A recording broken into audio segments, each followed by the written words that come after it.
Hi guys, welcome back to my YouTube channel Pushpa's world. So ఈరోజు video వచ్చేసి gulab jamun.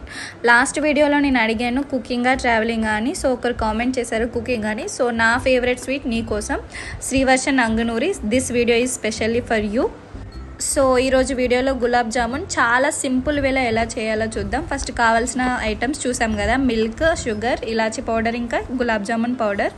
So gulab jamun powder ఒక గిన్నెలో వేసుకొని ఫస్ట్ ఉండలు లేకుండా నార్మల్గా కలుపుకోవాలి. తర్వాత ఇవి మిల్క్ ఫస్ట్ వేడి చేసి చల్లార్చిన తర్వాత పిండిలో కొంచెం కొంచెం యాడ్ చేసుకుంటూ కలపాలి. మనం చపాతీ పిండిని కలిపినట్టు రఫ్గా కలపొద్దు, చాలా స్మూత్గా కలపాలి, లేదంటే మధ్యలో ఇలా క్రాక్స్ వచ్చేస్తాయి. నేను ఫస్ట్లో గట్టిగా కలిపాను. సో మీరు చేస్తున్నప్పుడు గట్టిగా కలపదు, చాలా లైట్ హ్యాండ్తో కలపాలి. అలా అయితే స్మూత్గా వస్తాయి మనకి గులాబ్ జామున్. అండ్ పాలు కూడా మరీ వేడిగా ఉండొద్దు, కొంచెం వేడి చేసి తర్వాత మొత్తం చల్లారిన తర్వాత మెల్లగా కొంచెం కొంచెం యాడ్ చేసుకుంటూ కలపాలి. మొత్తం ఒకేసారి వేస్తే మళ్ళీ లూజ్ అయిపోతుంది అండ్ మళ్ళీ కలిపితే కూడా అంత బాగోదు. సో మనకి ఫస్ట్ చూసుకుంటూ కలపాలి, స్మూత్గా కలపాలి వీడియోలో చూపించినట్టు.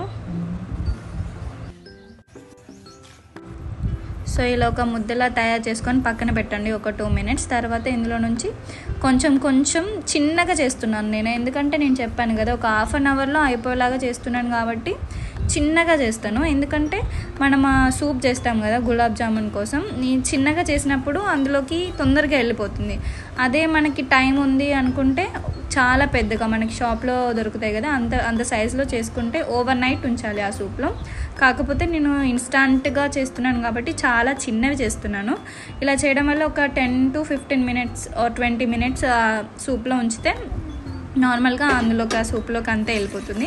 సో ఫస్ట్ సూప్ ఎలా తయారు చేయాలంటే ఫస్ట్ ఒక గిన్నెలో వాటర్ వేసుకొని మనకి షుగర్ ఎంత కావాలో మన టేస్ట్కి తగ్గట్టు వేసుకొని పక్కన పెట్టాలి. అది అటు వేడేలోపు వేరే గిన్నెలో కొంచెం ఆయిల్ పోసుకొని ఇప్పుడు మన గులాబ్ జామున్ని ఫ్రై చేయాలన్నమాట. సో కొంచెం వేడైన తర్వాత మరీ హై ఫ్లేమ్లో కాకుండా కొంచెం మీడియం ఫ్లేమ్లో పెట్టి వీటిని మంచిగా కలర్ చేంజ్ అయ్యేంత వరకు ఫ్రై చేసుకోవాలి. ఫ్రై చేసి పక్కన పెట్టుకోవాలి వేరే గిన్నెలో.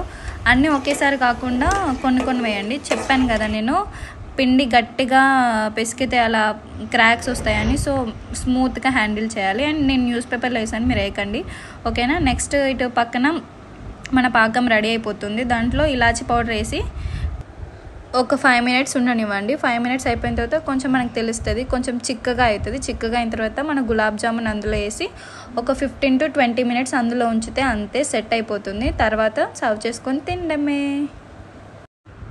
సో ఇదే గైస్ మన సింపుల్ గులాబ్ జామ్ రెసిపీ. మీకు ఈ వీడియో నచ్చితే don't forget to like, share and subscribe. Bye guys, happy weekend.